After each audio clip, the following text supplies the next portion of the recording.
This story isn't about a clever criminal mastermind. It isn't about someone who slipped through the cracks of society until fate caught up with him. This is the story of a boy who was told his whole life that he was special, untouchable, and above consequences. And when that boy grew into a young man, he took a life, not out of desperation, but out of sheer arrogance. His name was Ethan Walker, and his trial would become one of the most chilling displays of entitlement, denial, and eventual collapse that Franklin County had ever seen. But before the world watched him fall apart in court, before the smirk was wiped off his face, there was a night that changed everything. The night David Campbell lost his life. It was an ordinary evening in Franklin County. The Campbells were a family much like any other, stable, grounded, beloved by their neighbors. David Campbell, the father, was the kind of man people trusted without hesitation. He was known for his generosity, the kind of neighbor who shoveled your driveway before you even asked. He was the type who'd check on an elderly resident if they hadn't been seen in a few days. That night, David's path crossed with Ethan's, and it would be the last night of his life. The details of that encounter are chilling because of their simplicity. There was no elaborate plot, no tragic misunderstanding. Ethan wasn't driven by hunger or poverty. He wasn't desperate. He wasn't even angry. He was curious. What would it feel like to hold another man's fate in his hands? What would it feel like to end a life? When investigators later pieced together the crime, they found no evidence of remorse. No panic, no regret. Ethan had taken David's life as though he were testing the rules of a game. And when the flashing red and blue lights filled the street and officers placed Ethan in handcuffs, he wasn't shaking, he wasn't crying. He was smiling. Police body cam footage later captured it. That smirk. Most suspects in a murder case looked devastated, broken, or at least fearful. But Ethan tilted his head, lips curling as if the entire thing amused him. When asked why he did it, he shrugged. When asked if he understood the charges, he raised his eyebrows as if it were a joke. One officer later testified. He didn't look like a scared kid. He looked like someone who thought we were interrupting his fun. That smirk would follow Ethan into every headline, every courtroom sketch, and every whispered conversation in Franklin County. It was the smirk of someone who thought consequences didn't apply. Before the story continues, it's important to pause and remember the victim, because murder trials often risk becoming about the killer, not the killed. David Campbell was 52 years old, a husband, a father, a man who had built his life around quiet service to others. He wasn't wealthy, but he was respected. Friends recalled his laughter at summer barbecues, his habit of stopping by the local diner every Sunday, his way of calling everyone buddy, no matter who they were. His wife later described him as the kind of man who made ordinary days feel safe. And that's what Ethan took away. Not just a life, but a sense of safety for David's family and for an entire community. So who was Ethan Walker? How does a 19-year-old become capable of such coldness? Ethan's childhood wasn't marked by abuse or poverty. Quite the opposite. He grew up in a comfortable suburban home. His father worked long hours to provide, while his mother, Elizabeth Walker, was the doting figure who shielded Ethan from consequences. Neighbors would later recall Ethan as a boy who was charming at first glance, but unsettling beneath the surface. He lied easily, manipulated other kids, and when caught in trouble, his mother defended him fiercely. One neighbor remembered, he once destroyed another kid's bike. Instead of apologizing, his mom said the other kid shouldn't have left it outside. That was Ethan's life, someone always cleaning up his messes. By high school, Ethan's behavior escalated. Teachers noted his disturbing essays, often filled with violence. He was caught cheating multiple times, but talked his way out of consequences. He bullied peers, sometimes physically, but charmed adults into thinking he was just misunderstood. Elizabeth's defense of her son was unshakable. "He's just curious," she'd say. "Boys will be boys." He doesn't mean it. But curiosity without boundaries can grow into cruelty. And cruelty without correction becomes entitlement. Ethan learned the most dangerous lesson of all: rules are for other people. When Ethan was arrested for David's murder, Franklin County erupted. The news stations ran clips of Ethan being led into the station, shackled but smirking. Social media exploded with outrage. One headline read, "The Smirking Killer, Franklin County's teen suspect, shows no remorse." For the Campbell family, the sight was unbearable. To lose David was devastating enough. To see his killer mocking the process added salt to a wound that would never fully heal. For Elizabeth Walker, Ethan's mother, the arrest was the beginning of a slow, painful awakening. She sat silently in the courtroom during preliminary hearings, clutching her handbag like a shield. She had defended Ethan for years, but as she watched him smirk at the victim's grieving family, something inside her cracked. She had spent 2 decades telling herself her son was misunderstood. But what if he wasn't misunderstood at all? What if he was exactly what he appeared to be? The prosecution assigned to the case was Olivia Rodriguez. Known for her sharp intellect and unrelenting pursuit of justice, Olivia immediately understood the challenge ahead. This wasn't just about presenting evidence. Yes, the forensic case was strong. Yes, eyewitness accounts placed Ethan at the scene. But Olivia knew that trials are not fought only with facts. They are fought with stories. And Ethan Walker wanted the spotlight. He wanted to turn the trial into his stage. Olivia's mission became clear: strip Ethan of the illusion of control. Show the jury not a misunderstood boy, but a manipulative predator. And above all, restore David Campbell's humanity in a courtroom that risked being dominated by Ethan's smirk. On the other side was Michael Clark, Ethan's defense attorney. Clark wasn't a bad lawyer. He was experienced, clever, and pragmatic. But he knew from the start that he had been handed an impossible case. The evidence was damning. The community despised his client. And Ethan himself was a liability. Cocky, uncooperative, dismissive of advice. So Clark turned to the only weapon left: pity. He would paint Ethan as a product of a broken home. A boy failed by his parents. A child who never had a chance. If he could make at least one juror believe Ethan deserved help, not punishment, he could save him from life in prison. But what Clark didn't realize was that his entire defense would be undone, not by Olivia Rodriguez, not by forensic evidence, but by someone much closer to Ethan: his own mother. Elizabeth Walker attended every pretrial hearing. She was pale, tense, and silent. Some assumed she was there to defend her son, as she always had. But those who looked closer noticed something else. Her eyes weren't angry at the prosecutors. They weren't filled with indignation like other mothers defending their children. They were hollow. Elizabeth was beginning to see the truth she had denied for years. And when the time came, her testimony would shake the courtroom more than any lawyer's argument ever could. By the time the trial date was announced, Franklin County was electric with anticipation. Reporters crowded the courthouse steps. Locals lined up at dawn hoping for seats inside. Everyone wanted to witness the showdown. The grieving Campbell family on one side, the smirking teenager on the other. Ethan, of course, seemed thrilled. He strutted into the courtroom in a tailored suit, scanning the crowd like an actor greeting his audience. He whispered jokes to his lawyer. He winked at cameras. To him, it was a performance. But soon, Ethan would learn that this wasn't his stage. This was a court of law. And here, the spotlight doesn't flatter, it exposes. The trial of Ethan Walker was about to begin.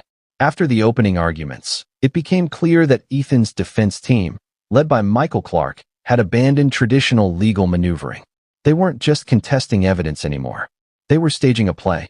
Clark realized that the prosecution's case was strong, too strong to dismiss with technicalities. Forensic evidence, eyewitness accounts, and even Ethan's own careless behavior had built a mountain of proof. So, Clark pivoted. His new weapon wasn't law. It was pity.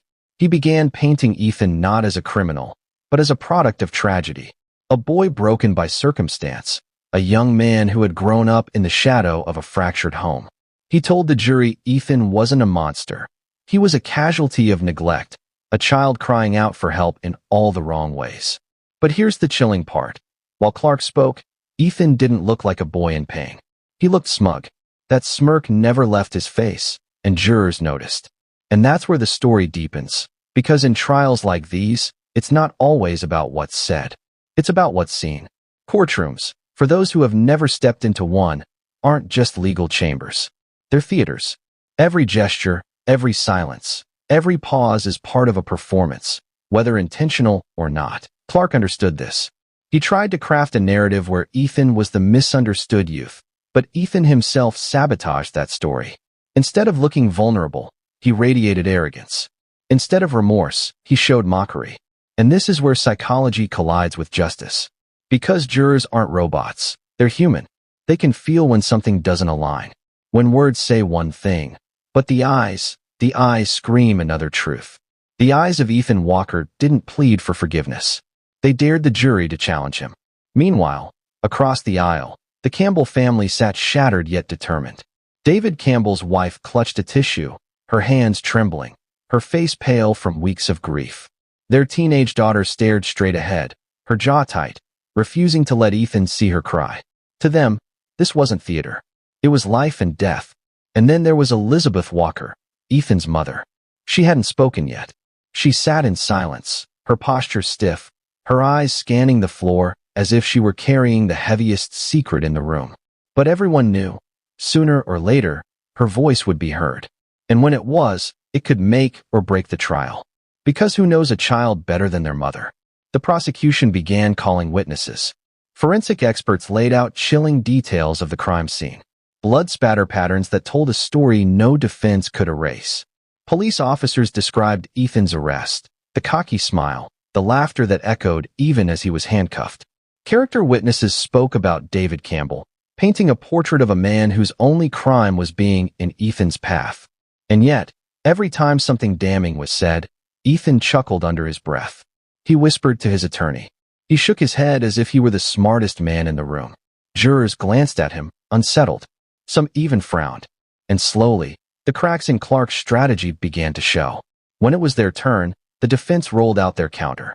Michael Clark called psychologists to the stand. They described Ethan as a boy trapped in cycles of dysfunction, someone who had never learned empathy because it was never taught to him. They spoke of childhood isolation, lack of fatherly guidance, and the overprotectiveness of a mother who tried to shield him from consequences. On paper, it was compelling. It painted Ethan as less of a predator and more of a wounded child lashing out at the world. But here's the tragic irony. While experts spoke of his pain, Ethan sat in his chair with that same crooked grin, glancing at jurors like he was challenging them to buy it. By the second week, the courtroom had become a battlefield of perception. The prosecution hammered away with evidence. The defense countered with psychology.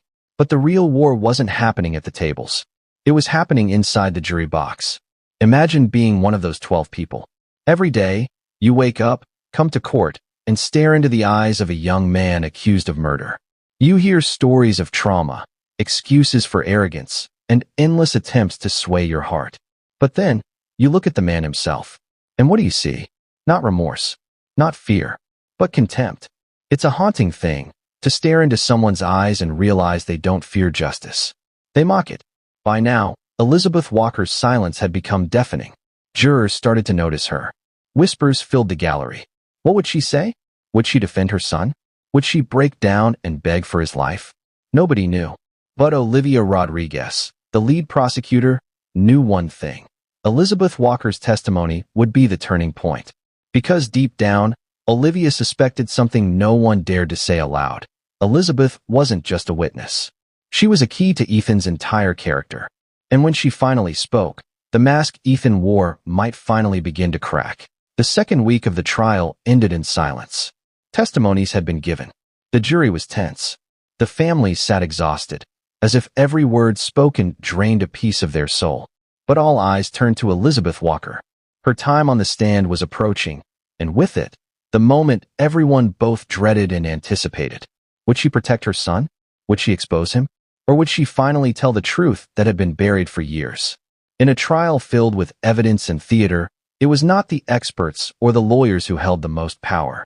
It was a mother, and her silence was about to break. The courtroom had reached an eerie stillness. It was as if every heartbeat had synchronized with the impending revelation. Elizabeth Walker rose from her seat, her face pale but resolute, hands gripping her handbag as if it were the only anchor in a storm. Michael Clark, her son's lawyer, leapt to object, voice sharp and urgent. Your Honor, the defense has already rested. This is procedurally improper. But Judge Harris, experienced and wise, scanned the room and saw something no one else could deny.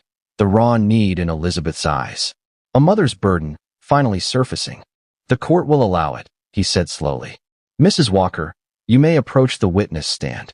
Whispers filled the gallery. The jurors leaned forward, sensing that a pivotal moment was about to unfold. Elizabeth's hands trembled as she rested them on the Bible. Her voice, when she spoke, was barely a whisper. "I swear to tell the truth, the whole truth, and nothing but the truth." The room seemed to exhale collectively. No longer a legal procedure, this was a personal confession. Every eye in the courtroom was fixed on her, every mind bracing for the revelation that would either vindicate or condemn the boy sitting before them. Elizabeth's voice gained strength as she recounted years of raising Ethan. At first, the testimony sounded almost mundane. Childhood incidents, neighborhood antics, ordinary family struggles. But then the narrative began to shift, subtly, then unmistakably, toward an unsettling reality. Childhood enablement. Elizabeth admitted that she had consistently excused Ethan's misbehavior. Minor thefts, harassment of other children, and acts of cruelty toward animals were all rationalized as boys being boys or curiosity. Lies to protect him. She confessed to misleading teachers, neighbors, and even law enforcement to shield him from the consequences of his actions. Every lie had been an act of maternal protection, but the cumulative effect was catastrophic. A universe built for him. "I built him a world with no boundaries," she said, voice cracking. A universe where consequences didn't exist, and he could take anything, do anything, and always be right. As she spoke, the jury could sense more than the words. They could feel the psychology of a monster being molded. Elizabeth inadvertently outlined the development of a narcissistic personality disorder. 1. Unconditional indulgence leading to a sense of entitlement. 2. Avoidance of accountability, reinforcing the idea that actions have no consequences. 3. Repeated social manipulation, teaching him to bend adults to his will. For the audience, this testimony was not just a confession. It was a live psychological case study, revealing the invisible architecture behind Ethan's violence. Ethan sat frozen at the defense table, initially smirking as if he expected his mother to shield him yet again. But slowly, the smirk faded. First, confusion replaced arrogance, then a flicker of panic, and finally pure, uncontained rage. Michael Clark noticed it immediately. His carefully constructed narrative, the broken boy defense, was collapsing, brick by brick, under the weight of raw truth. Ethan's reaction escalated, hands trembling, jaw tightening, his eyes darting from mother to jury, as if searching for a loophole in reality. He realized, perhaps for the first time, that the one person he believed would defend him above all else was exposing him to the world. Elizabeth did not sugarcoat. She described Ethan's behavior leading up to the murder. Growing obsession with violence, often seeking videos and stories about human cruelty. Increasing social isolation, cutting ties with anyone who challenged him or didn't feed his ego. Cold treatment of his parents, particularly his mother, whom he saw as weak and malleable, and yet whose love he demanded unconditionally. She recounted chilling anecdotes, each illustrating Ethan's lack of empathy, mocking a classmate for crying, intentionally harming animals, lying effortlessly for amusement, and exploiting adults for personal gain. Every story reinforced a portrait of a predator who had honed his skills under the very protection of the woman who loved him. The pivotal moment came when Elizabeth described Ethan's behavior in court itself. She spoke of watching him smirk and laugh as the Campbell family endured emotional testimony. "When I saw him laugh," she whispered, tears streaming down her face, "I finally saw him for who he truly is. Not the boy I remember, not the child I tried to save, but a man, cold, hollow, irredeemable." The courtroom went silent. Every ear strained to hear. Every eye focused on Ethan, whose face now contorted with unfiltered fury. He had not anticipated this betrayal, this exposure by the one person whose opinion had always been his North Star. Here, the story naturally integrates analysis without breaking immersion. Ethan's narcissism had been shaped, enabled, and reinforced by maternal indulgence. The shock response he exhibited in court was classic. When a narcissist faces an authority, in this case, his mother, who refuses to validate their self-image, rage and panic manifest simultaneously. The jury's perception now aligned with reality. The troubled boy image was replaced with that of a calculated predator. Elizabeth had not only confessed, she had weaponized truth against her own son, effectively rewriting the narrative of the trial. Elizabeth addressed the jury directly, her voice now trembling but unwavering. His lawyer wants you to believe he is a broken boy. The truth is he is a broken thing. I raised him, and I built him this way. I am the one who enabled the cruelty, the lies, and the selfishness. And now, I ask you to see him as he truly is. Her words hit like a hammer. They were not accusatory in a legal sense, but morally devastating. The weight of parental complicity added depth and complexity to the story. No longer able to contain himself, Ethan lunged from his seat, chair screeching across the floor. You're lying. I hate you, he screamed, voice raw and guttural. Bailiffs rushed to restrain him, but the damage was done. Jurors, witnesses, and even the defense team were shaken. In that moment, Ethan was no longer a composed, arrogant defendant. He was a cornered animal, exposed, enraged, and powerless. The psychological and emotional crescendo reached its peak. At this point, it's crucial for the script to provide subtle narrative analysis to engage the audience further. This was not just a trial, but a live demonstration of the consequences of enabling destructive behavior. The mother's testimony highlighted nature versus nurture. Ethan had genetic potential for violence, yes, but his environment, shaped by indulgence and denial, had created the perfect breeding ground. The jury was witnessing a rare alignment of personal truth and legal consequence, where emotional testimony directly influenced perception of culpability. The audience is left to ponder. Could Ethan have been stopped earlier? Was there ever a point of intervention? The answers are painful and unsettling, but essential for the narrative tension. As Elizabeth returned to her seat, pale and exhausted, Ethan slumped into his chair, restrained, face twisted in disbelief and fury. Michael Clark sat in stunned silence. His defense, once confident and articulate, had crumbled under the simplest yet most powerful weapon, truth. The jury had seen it all. They had witnessed not just the crime, but the creation of the criminal. They had seen the predator, the mother, and the consequences collide in a single, explosive moment. The scales of justice, the narrator might say, had shifted irrevocably, and no argument, no psychological theory, could reverse the revelation that had just shaken the courtroom to its core. The silence that followed Elizabeth Walker's confession was deafening. For hours, the courtroom had been a battlefield of strategies, a tug-of-war between the prosecution's facts and the defense's crafted narrative. But now it was something else entirely. Everyone in that chamber understood they had witnessed something extraordinary. Not a witness supporting the prosecution, not a defense blunder, but a mother dismantling her own child's future with the blunt weapon of truth. Ethan's furious outburst, his unhinged scream, "You're lying. I hate you," still echoed in the ears of the jury. It was like watching a mask peel off in real time, revealing the feral creature lurking beneath the calm facade. That single moment was more powerful than any piece of forensic evidence or expert testimony. The jurors sat pale-faced, their eyes darting between Elizabeth and her son.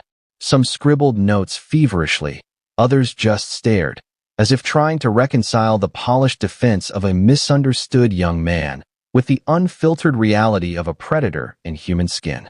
Michael Clark, the defense attorney, looked like a man who had just watched a skyscraper collapse in slow motion.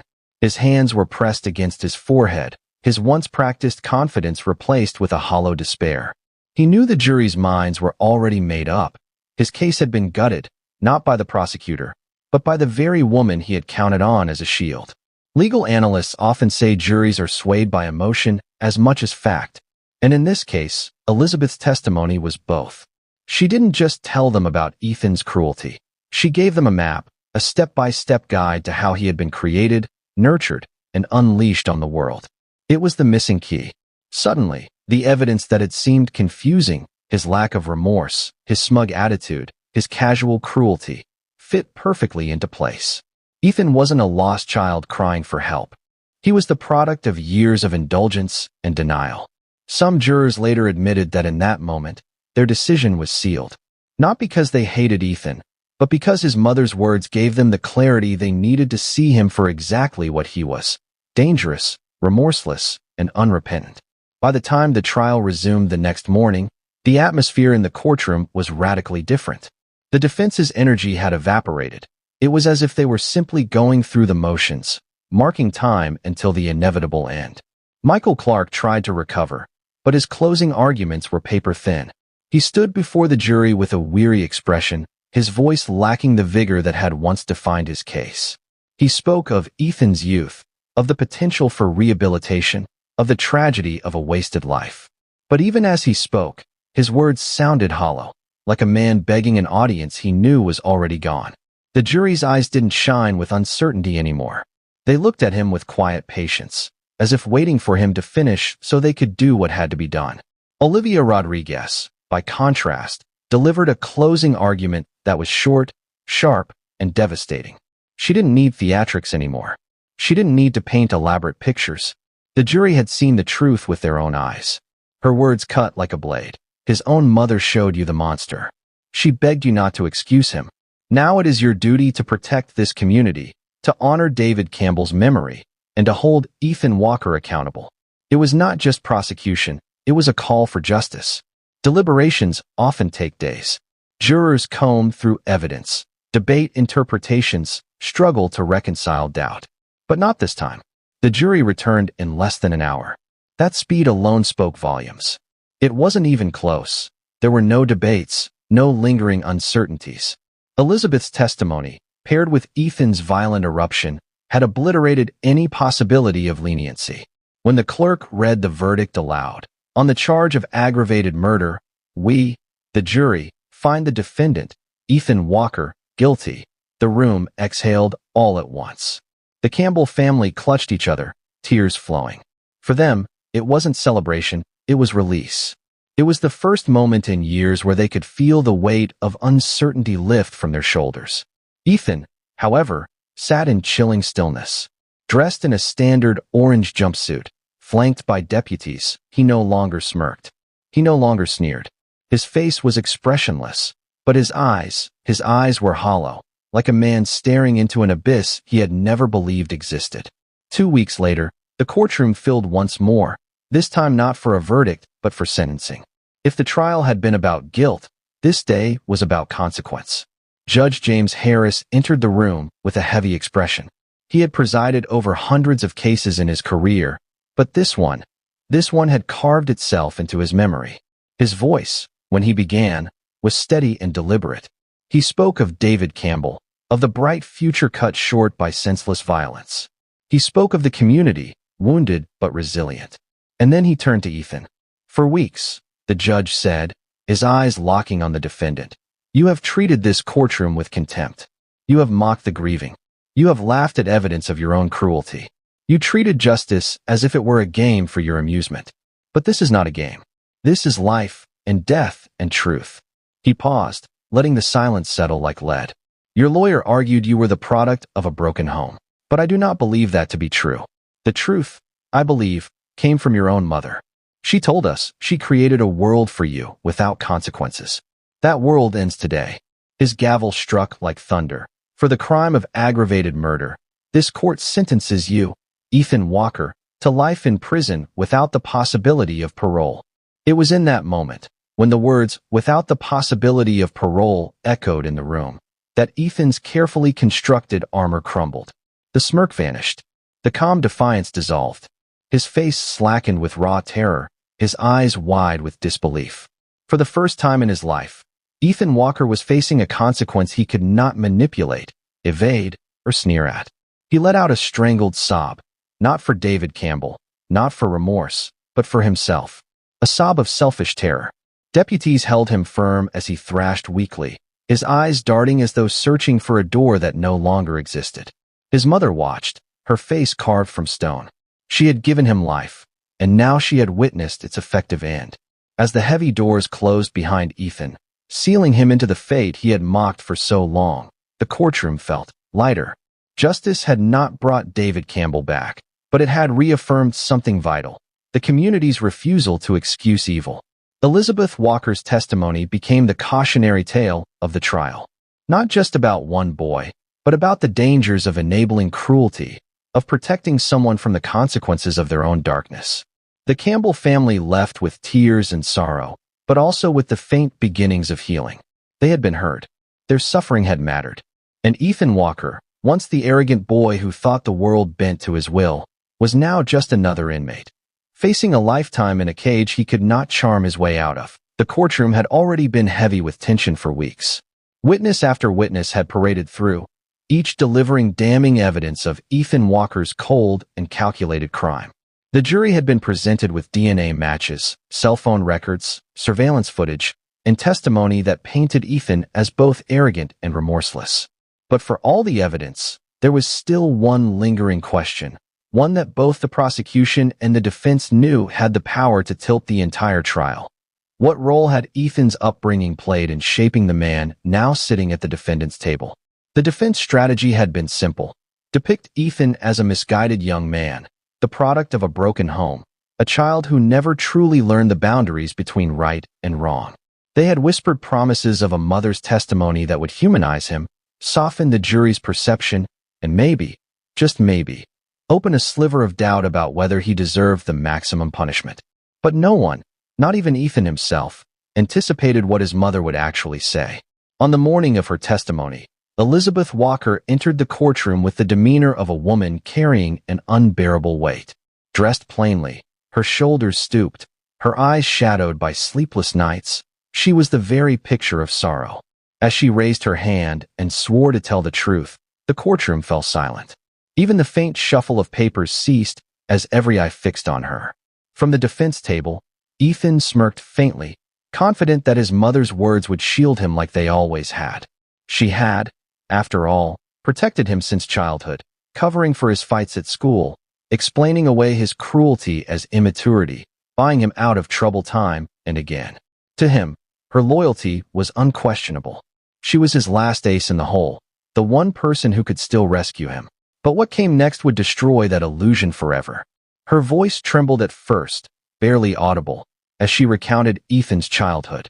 She described a boy who was clever, charming, and manipulative. A boy who quickly learned that rules didn't apply to him because she, his mother, made sure they didn't. I told myself I was protecting him, she said softly, her eyes darting toward the jury. When he stole from neighbors, I returned the items and told them it was just a childish mistake. When he hurt other kids, I told myself they must have provoked him. When teachers called about his behavior, I defended him, saying he was misunderstood. I thought I was saving him, but in reality, I was raising a boy who never believed consequences applied to him. Ethan's smirk faltered, his eyebrows knit together, confusion flickering in his eyes as if he couldn't quite grasp the words. Elizabeth continued, her voice gaining strength as the years of denial cracked open into painful honesty. I created a world for him where consequences did not exist. I excused everything. I convinced myself he would grow out of it. But he never did. And now, a good man is dead because of it. The room was so silent that the creak of the wooden benches echoed like thunder. The jurors leaned forward, visibly shaken, as they watched a mother dismantle the very foundation of the defense's argument. Ethan clenched his fists, his composure beginning to unravel. For the first time during the trial, he wasn't in control. The smirk that had carried him through every session, that air of superiority, slipped into a mask of shock. His lips pressed into a thin line, his jaw tightening with restrained fury. Olivia Rodriguez, the prosecutor, seized the moment. She leaned forward, her tone sharp but respectful. "Mrs. Walker, are you saying that your son never learned accountability because you shielded him from it?" Elizabeth's eyes filled with tears, but she didn't look away. "Yes," she whispered. "And now I understand that by protecting him, I helped create the man who sits there today." The word struck like a hammer. It was not just testimony, it was a confession. It was a mother publicly admitting her role in creating a monster. For Ethan, the betrayal was unbearable. His face twisted, first in disbelief, then in rage. He shot up from his seat, his voice cracking with venom. "You liar," he shouted, his voice echoing across the chamber. "You lying bitch. I hate you." The courtroom erupted in gasps. Deputies rushed in as Ethan lunged forward, restrained quickly by bailiffs who pinned his thrashing body to the defense table. He kicked and writhed, his voice breaking into guttural screams. The jury, frozen in shock, watched as the polished mask of arrogance shattered into something primal, unhinged, and terrifying. This was no longer the smug young man who had smirked through testimony. This was a cornered animal, raging and feral, exposed by the one person whose approval he had always relied upon. In that moment, Elizabeth Walker's testimony had done what no piece of evidence could achieve. It revealed Ethan's true nature. Not as a misguided youth, not as a misunderstood soul, but as a man so consumed by entitlement and rage that even his own mother's honesty was enough to trigger a violent breakdown. For the jurors, the decision crystallized right then and there. They didn't need closing arguments. They didn't need long deliberations. The monster Elizabeth Walker described had just revealed himself, live, before their eyes. Later, one juror would say, it wasn't her words alone that convicted him. It was his reaction. That explosion, it showed us everything we needed to know. The defense scrambled, Michael Clark trying desperately to restore some semblance of order, but it was too late. Ethan's outburst had obliterated any shred of sympathy that might have lingered. The prosecution, meanwhile, simply let the silence hang. Olivia Rodriguez didn't need to push further. She knew the jury had already seen the truth. As Ethan was dragged from the courtroom, his screams still echoing, Elizabeth sat motionless on the witness stand. Tears rolled down her cheeks, but her face was set in grim acceptance. She had, in a way, delivered her son's final undoing. Yet there was no relief in her expression, only the hollow devastation of a mother who realized too late the price of her years of protection. The courtroom itself seemed to exhale, as though the air had been sucked out and finally released. Spectators whispered in disbelief. The Campbell family sat in stunned silence, recognizing that they had just witnessed the pivotal moment that would seal Ethan's fate. The trial would continue, of course. There would be closing arguments, jury deliberations, and ultimately a sentencing. But in truth, the outcome had been decided in that instant. The game Ethan thought he was playing had ended, not with a clever defense or a technicality, but with the betrayal of the one person he thought he owned, his mother. The day of the verdict arrived with a palpable tension that gripped every corner of the courtroom. Weeks of testimony, hours of cross-examinations, and the shocking revelations of a mother's confession had led to this singular moment. The moment when the law would officially confront the monster that had been hiding behind a smirk and a carefully constructed defense. Ethan Walker sat at the defense table, restrained and subdued after his explosive outburst the previous day. His eyes, once full of arrogance and smug certainty, were now slightly wide, the glimmer of self-assurance dimmed by the knowledge of what his mother had revealed. But despite the threat of reality pressing down on him, there remained an edge of defiance in his posture, a lingering disbelief that the world could finally hold him accountable. Olivia Rodriguez rose first, her presence commanding the courtroom's attention. She did not waste words. She did not embellish. Instead, she spoke with a deliberate precision that made every syllable resonate. Members of the jury, she began, her voice steady yet charged with conviction. You have seen the evidence. You have heard the testimony. You have heard the truth from the person who knew Ethan Walker best. His own mother. She did not excuse him. She did not ask for mercy. She explained him. She revealed the man who committed this brutal act. A man who feels nothing for the life he took, nothing for the family he shattered, nothing for the world he has harmed. The monster is here. He is real. And now it is your duty to hold him accountable. Her words were surgical, cutting through any remaining doubt. She didn't need to appeal to sympathy. She didn't need to craft a narrative. The raw, undeniable truth had already been presented. Michael Clark, by contrast, delivered a subdued plea. His tone was low, almost defeated, as if he himself had accepted the inevitability of the verdict. Ladies and gentlemen of the jury, he said, his voice quivering, I ask that you remember, Ethan Walker is still young. He made mistakes, terrible ones, but he is a child of circumstances. Please consider the entirety of his life before passing judgment.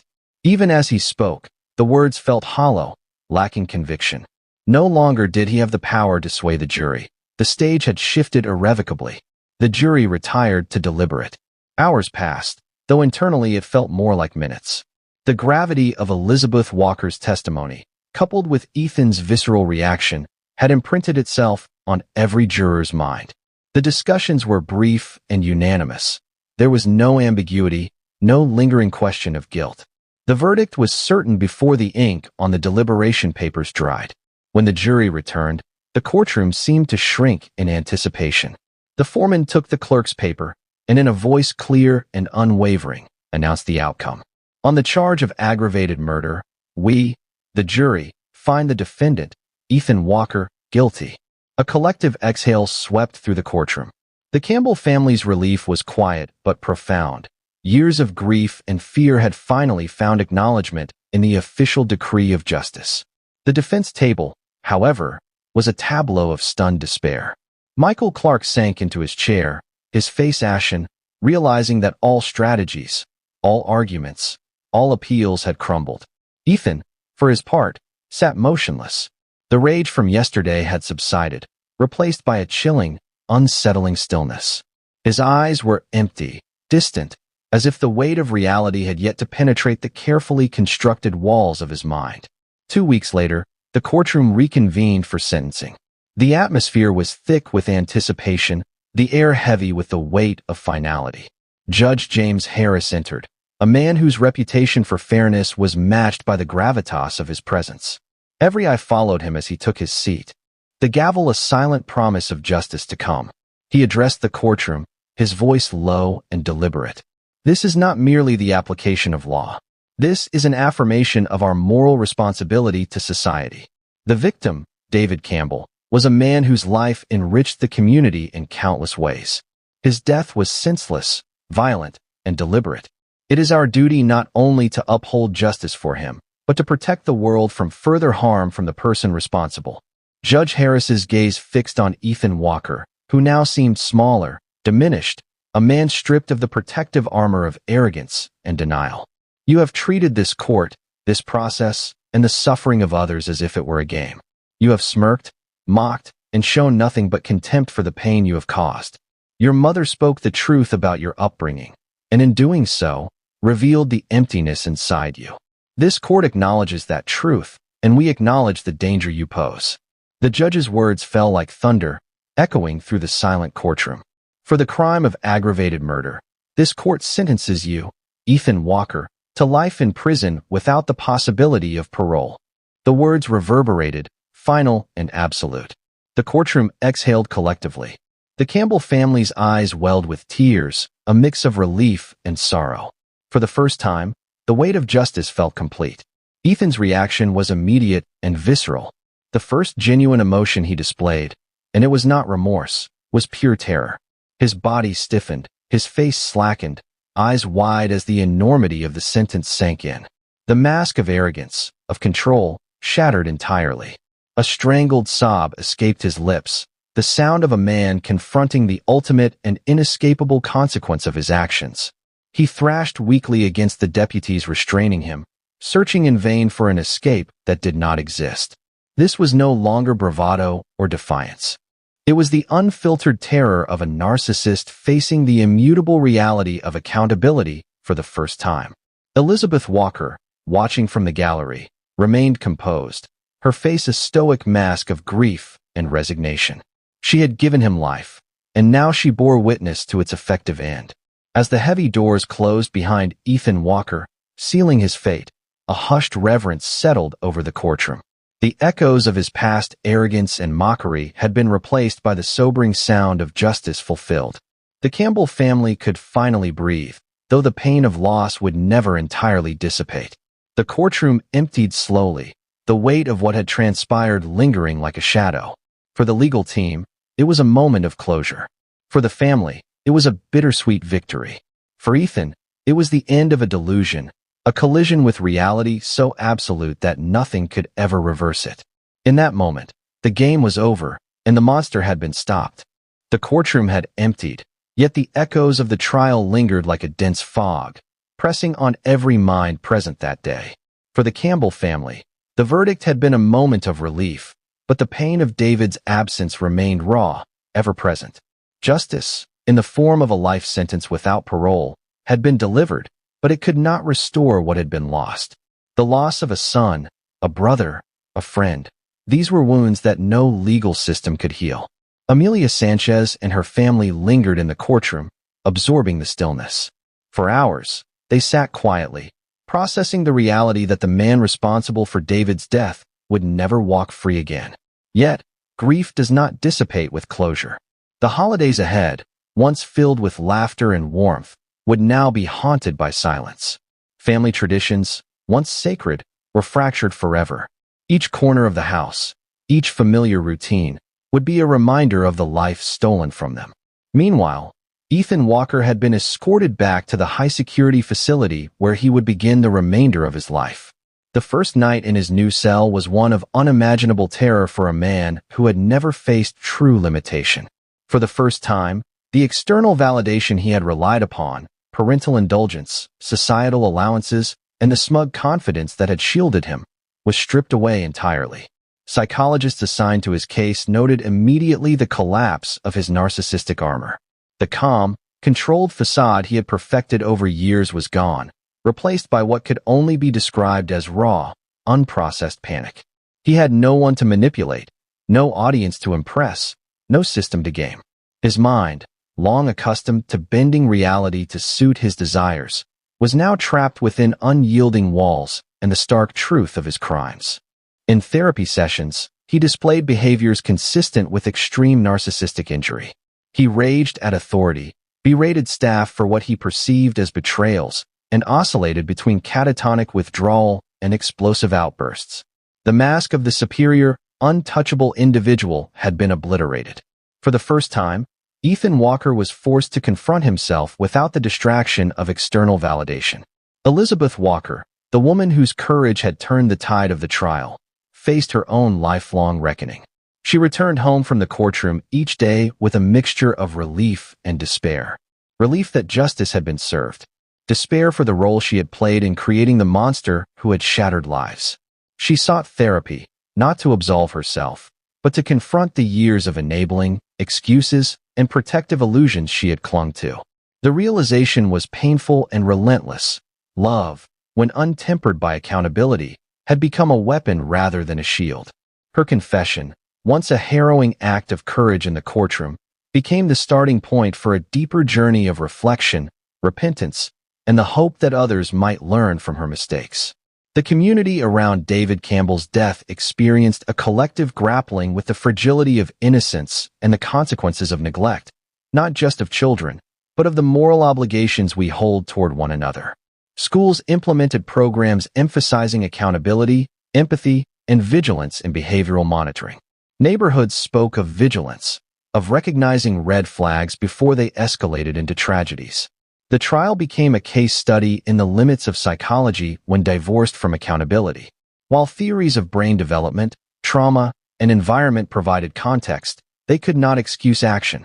The story of Ethan Walker became a cautionary tale that talent and intelligence, when combined with unbridled narcissism and unchecked cruelty, could yield devastation if left unaddressed. Even months after the trial concluded, those who had witnessed it could recall the most haunting moments. The mother standing bravely to reveal the truth, Ethan's smirk giving way to raw fury, and the courtroom falling silent as the sentence was read aloud. These images, frozen in the collective memory, underscored the complex interplay of human psychology, familial responsibility, and societal justice. David Campbell, in life, had been a man whose impact was measured not in grand gestures, but in the small acts of kindness, the puns that drew laughter, the care he had for those around him. The loss was immense because it robbed the world of goodness, and that absence became a moral anchor for the community, a reminder of what must be preserved, nurtured, and protected. Ethan Walker's story is not just one of crime, punishment, and consequence. It is a narrative of human failure and responsibility. The failure of a parent to impose limits, the responsibility of society to protect the innocent, and the inevitability of accountability. His life, now confined behind prison walls, serves as both a warning and a stark testament to the consequences of unchecked behavior. For the Campbell family, life moved forward with an acute awareness of fragility. They rebuilt their routines, honored David's memory, and channeled grief into community outreach, education, and advocacy. The lessons of the trial, the need for vigilance, the importance of truth, and the unyielding necessity of moral courage became guiding principles, ensuring that David's life, though tragically cut short, left an enduring impact. The courtroom drama had ended, but the story's resonance extended far beyond those walls. Justice had been served in a legal sense, but the real victory was in truth, the revelation of the monster, the validation of the victim's humanity, and the acknowledgement of the failures that had allowed such a tragedy to occur. In the quiet aftermath, the world took stock. Innocence could be corrupted, evil could be nurtured by neglect, and yet, courage, honesty, and the pursuit of truth could prevail against even the most formidable of human deceits. Elizabeth Walker's testimony, the final blow to her son's carefully constructed facade, exemplified that ultimate power resides not in manipulation, but in facing reality, no matter how painful. The case of Ethan Walker would live on, not only in legal records, but in the lessons learned, the lives touched, and the moral clarity achieved through one mother's courage to confront the truth, the ultimate reckoning that stopped a monster and preserved the dignity of a life unjustly taken.